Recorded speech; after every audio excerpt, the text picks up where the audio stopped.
बेचारे चचा जान को ऐसा लगा कि कहीं फिर से तो खतना होने नहीं जा रहा। विदा करो जी, अब विदा करो मेरे यारा, मैनू विदा कर।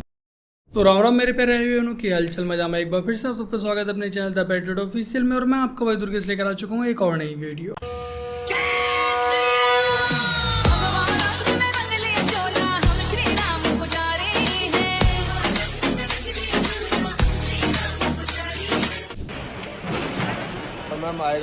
इनकी ऐसी हालत हो चुकी है कि रास्ता चलते लोग भी इनकी जलाने में कोई भी कसर नहीं छोड़ते।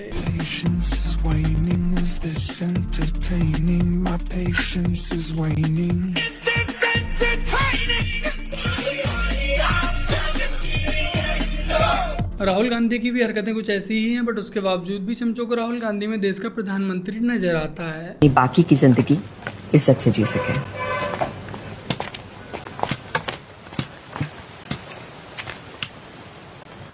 जा रहा हूँ बस स्टॉप, वहाँ से सीधा बैंकॉक। सब मसाज करूँगा, थाई सैंडविच सब। दबा भाई के पैर, बराबर दबाना है।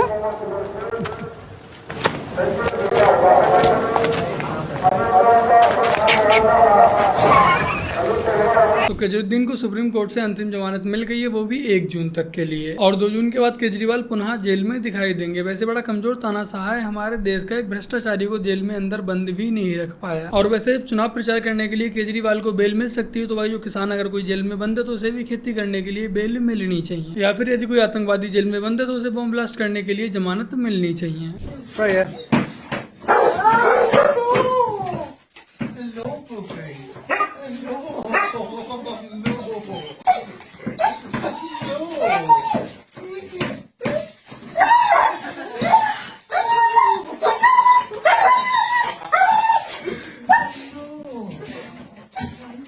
बेचारे ध्रुव राठी की इस समय कुछ यही हालत है। उसके मालिक ने चाहे लाखों करोड़ों के घोटाले किए हों, बट उसके बावजूद भी उसने अपने मालिक के ऊपर एक वीडियो तक नहीं बनाई है।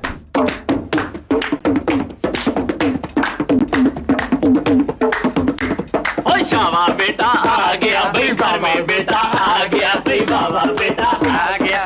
शावा बेटा आ गया भाई, घर में बेटा आ गया, ओ बाबा बेटा आ गया। सुंदर चमके तेरा बेटा।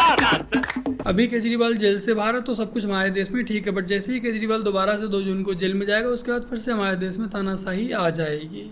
अगर ये चुनाव जीत गए, मेरे से लिखवा लो एफिडेविट के ऊपर।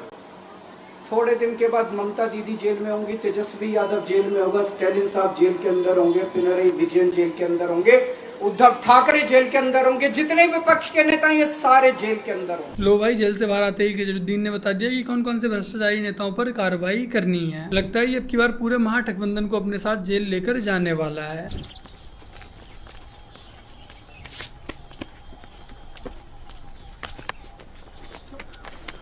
सुल्तान, अबे रुक।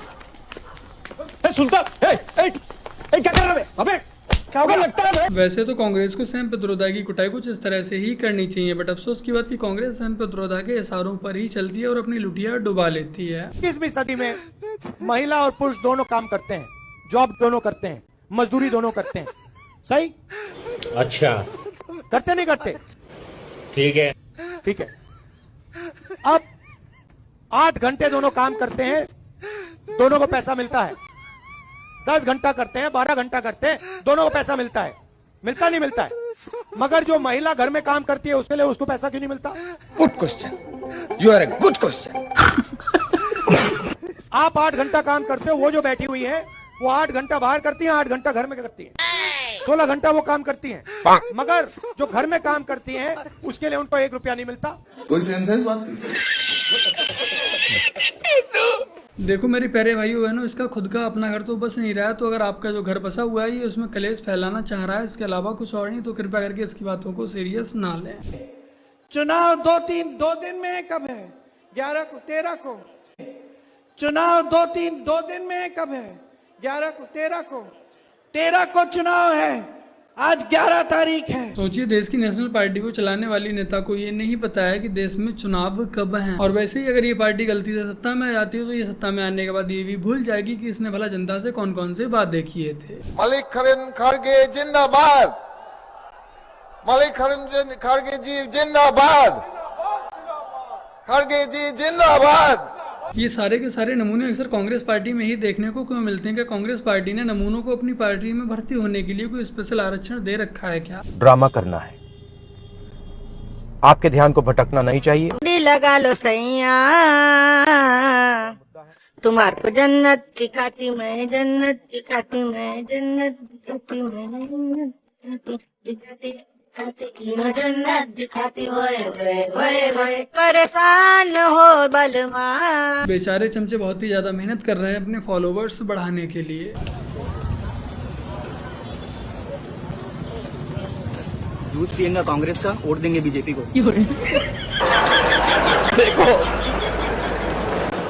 जैसे उन्होंने सत्ता में आने के बाद आपको टोपी पहनाई, तो अब आप भी उनकी टोपी पहनाकर उन्हीं को टोपी पहना सकते हैं। इसमें कोई गलत बात नहीं है। नहीं शर्मा जी, आप बोले कुछ हो जाए हम मोदी जी को वोट देंगे। हाँ, तो गैस सिलेंडर 5,000 रुपए मिलेगा तो भी मोदी जी देंगे, सब देंगे। गैस सिलेंडर 5,000 में मिलेगा हाँ, तब भी देंगे। किसको? मोदी वोट देंगे। और पेट्रोल 4,000 रुपए लीटर हो जाएगा तब मोदी वोट देंगे सर। हम इतनी दीवानगी है, एकदम सच्चाई बोलते हैं। हम ठीक है, खाना खा लेंगे। बेचारे पत्रकार महोदय ने एडी से लेकर चोटी तक का जोर लगा दिया, लेकिन बीजेपी के सपोर्टर को हिला तक नहीं पाए। वोट करना मत भूलिए, इस बार कोई एक्सक्यूज नहीं चलेगा क्योंकि एक एक वोट से फर्क पड़ता है।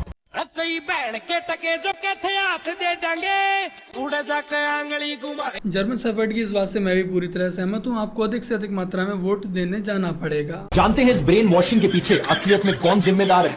WhatsApp university. सीधा सीधा प्लान है दोस्तों। स्टेप 1, मेरे व्हाट्सएप चैनल को जाकर ज्वाइन करो। ये QR कोड है, स्कैन कर सकते हो इसे, या इसका लिंक नीचे डिस्क्रिप्शन में भी मिल जाएगा। इसी को कहते हैं थूक कर चाट लेना। बाकी का ऐसे लोगों का व्हाट्सएप चैनल ज्वाइन करने के बाद क्या हालत होती है वो आप लोग खुद ही इस क्लिप में देख लीजिए। जो अमित शाह जी है, उन पर ट्रिपल मर्डर केस चल रहा है 2014 से। उनको जेल में क्यों नहीं डाला जाता? और ये कहते हैं कि लोकतंत्र को अच्छा संकेत है। कैसे अच्छा संकेत है लोकतंत्र को? क्योंकि यहाँ बीजेपी का कोई नहीं है, तो मैं आपको सिर्फ इतना ही बताऊंगी कौन से कोर्ट में चल रहा है, क्या केस चल रहा है। संगीत रागी उनको गुजरात से बाहर भी किया हुआ है। कहाँ किया हुआ है अभी? अरे भाई, थोड़ा सा आपको पढ़ना पड़ेगा। अच्छा, आप बताइए आपका नाम क्या है? मनीष कुमार। आप लॉ के स्टूडेंट चल रहा है और बिना केस जाने ही आप यहाँ गए? बेटा केस नहीं चल रहा है, वो थोड़ा सा पढ़ करके देखा आपने लापरवाही का नतीजा। जर्मन शेफर्ड की व्हाट्सएप यूनिवर्सिटी से पढ़ने के बाद कुछ यही होता है। कांग्रेस आएगी कांग्रेस, ऐसा लिखकर पोस्ट करने वाले चमचों, तुमको बस एक ही सलाह देती हूँ कि पोस्ट उतनी ही करना जितनी 4 जून के बाद डिलीट कर सको। चमचो, इस बात पर गौर करना चाहिए। बीजेपी वाले हैं जुड़से तार अंधभक्त के अंदर कौन, तो इस बात का जवाब दे। मेरे तो अंधभक्त के अंदर होता मैं। शुक्र है, अंधभक्त तो क्या बड़े भाई। अच्छा तो ये शुक्र है तार अंधभक्त तो क्या है, तुमसे टट्टे तो को नहीं कंधे।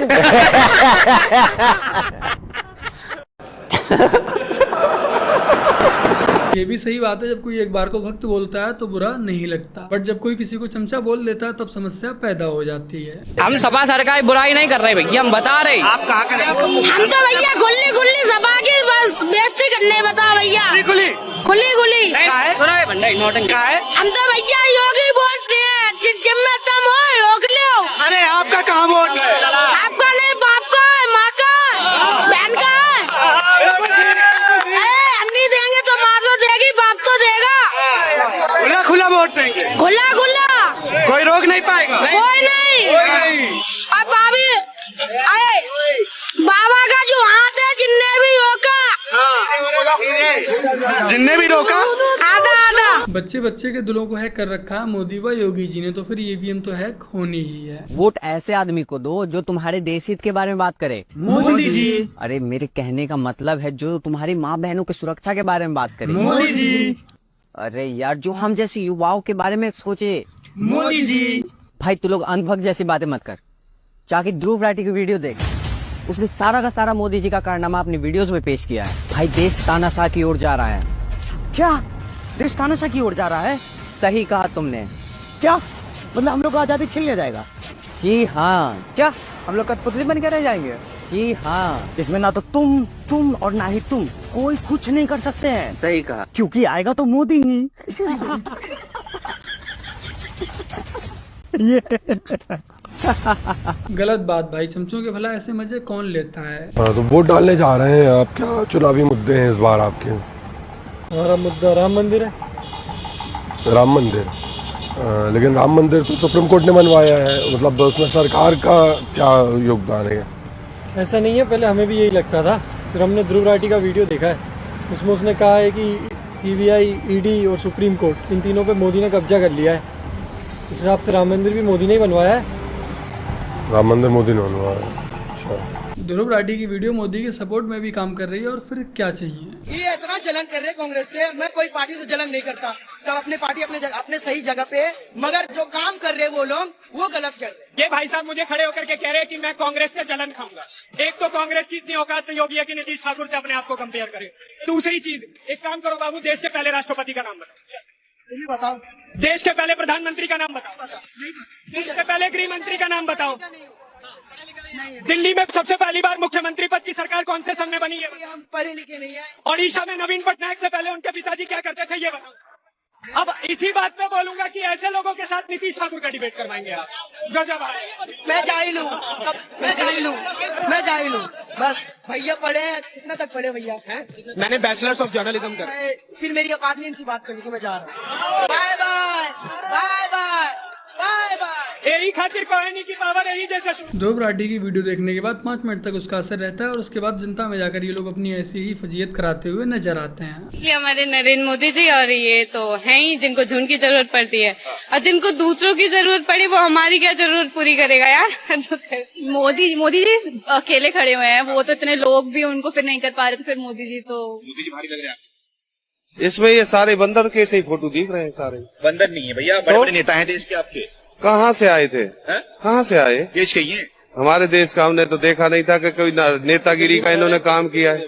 हमें शर्म आती है कि हमारा मुख्यमंत्री जेल के अंदर है, चाहे वो किसी भी पार्टी का हो। अगर हम किसी से बात करते हैं तो अरे हमने जिस व्यक्ति को लोगों ने वोट देकर चुना, मुख्यमंत्री जेल में पहुंच गया। दिल्ली की जनता ने एक पढ़े लिखे व्यक्ति पर अपना भरोसा जताया था, उसे वोट दिया था, उसे सत्ता में लाए थे, बट अफसोस की बात वही व्यक्ति भ्रष्टाचार का किंग निकला। हमारे प्रथम प्रधानमंत्री जवाहरलाल नेहरू, हमारे प्रथम राष्ट्रपति इंदिरा गांधी, राष्ट्रपति इंदिरा गांधी, हमारे जो नेता थे प्रथम प्रधानमंत्री जवाहरलाल नेहरू जी, वो करीबन 22 साल जो है वो जेल के अंदर रहे। 22 साल जो है वो जेल के अंदर रहे। कौन है ये लोग, कहां से आते हैं? मजा आया। कांग्रेस ऐसे नमूनों को चुनाव लड़ने के लिए टिकट देती है, और उसके बाद ईवीएम हैक का रोना धोना रोती रहती है। नमस्ते दर्शकों, मैं आपकी होस्ट और दोस्त विली आज आपके लिए लेकर आ गई हूँ मिली भगत कार। इसके कलर के बारे में हम ज्यादा बात नहीं कर सकते क्योंकि ये कभी भी रंग बदल लेती है। अगर मैं इसके टायर्स के बारे में बात करूं तो इस कार को यूनिक बनाते हैं इसके 4 अलग अलग टायर्स। ये देखिए, चक्के देख के लगता है कि ये धक्के से भी नहीं चलेगी। कोई नहीं, बूट स्पेस चेक करते हैं। आप सोच रहे होंगे इस कार में इतना बड़ा बूट स्पेस, भाई भ्रष्टाचार करने वालों को कैश छुपाने के लिए भी तो जगह चाहिए। तो बस आइए कार का इंटीरियर चेक करते हैं। अरे इस कार में तो 4 स्टीयरिंग है। अच्छा, 4 चक्कों को अलग अलग दिशा में भी तो चलना है। अब इसका म्यूजिक सिस्टम चेक करते हैं। नो, एसी चेक करते हैं। आय हाय, इसमें से तो कपती हुई नफरत की हवाएं आ रही हैं। इसको ठंडे बस्ते में डाल देते हैं। तो चलिए चलते हैं हर कार की जान यानी इंजन चेक करने। खोखले वादों की तरह ये गाड़ी भी खोखली है, इंजन तो है ही नहीं। तो दोस्तों, मिली भगत मॉडल एक्स देखने के बाद हमें ये बात समझ में आई कि सिर्फ दिखावे पे मत जाओ, अपनी अकल भी लगाओ। धोखेबाजों की मिली भगत को चोट दें, कमल का बटन दबा के भाजपा को वोट दें। चलो, बीजेपी की आईटी सेल कम से कम थोड़ी बहुत तो मेहनत कर ही रही है। क्या नाम है आपका? हमारा नाम है राजकुमार तिवारी। राजकुमार तिवारी जी, हम लोग हैं गौरीगंज स्टेशन के ठीक सामने। ई रिक्शा चलाने वाले जो लोग हैं, जरा आप उनसे भी बात करने आ गए। तो राजकुमार तिवारी जी, यहाँ से इस बार चुनाव में क्या लग रहा है? चुनाव में भाई भाजपा जीत रही है। हाँ, हर हर मोदी, घर घर मोदी। हर हर मोदी घर घर मोदी। हर मोदी क्यों जरा बताइए। अब क्योंकि 6,000 घर बैठे मिलत है के दे। हाँ 6,000 घर में बैठे मिलत है। बैठे 40 किलो राशन हर महीना के दे। तो हर हर मोदी घर घर मोदी आवत हुआ स्वागत है हमेशा रहा है। तो यहाँ से उम्मीदवार कौन है? यहाँ स्मृति ईरानी दीदी। दीदी ने काम वाम किया है? अब काम वो करना जाहिर न करे, हमारा काम मोदी जी करते हैं। अब मोदी जी तबे करी है जो दीदी हरे जीती हैं। तो देखिए सुनिए, ये भी एक बात है कि यहाँ स्मृति ईरानी काम करें या ना करें, इनको उम्मीद मोदी से है और लग रहा है इनको लगता है मोदी जी कर रहे हैं। सब काम मोदी जी कर रहे हैं। क्या क्या जैसे? अरे जैसे बताएं तो 6,000 हर अनाज दे रहे हैं, पैसा दे रहे हैं, अनाज दे रहे हैं, लैट्रिन दे रहे हैं, सिलेंडर दिए, बहुत बहुत कुछ हर सुविधा। वाह वाह हर हर मोदी, धन्यवाद। चलिए बहुत बढ़िया। ये एकदम ढीठ बेशरम जिसे कहते हैं वो है हमारे अजीत अंजुमदी। जनता से हर बार मुंह खाने के बावजूद भी फिर से मुंह खाने जनता के बीच ही पहुंच जाते हैं। तो बस मेरे प्यारे भाई बहनों, आज की अपनी इस वीडियो में इतना ही। वीडियो को लाइक शेयर कमेंट और अपने इस चैनल को सब्सक्राइब ऐसे कर लीजिएगा। चलिए जल्द मिलते हैं एक और नई वीडियो के साथ। तब तक के लिए जय हिंद, वंदे मातरम, जय श्री राम।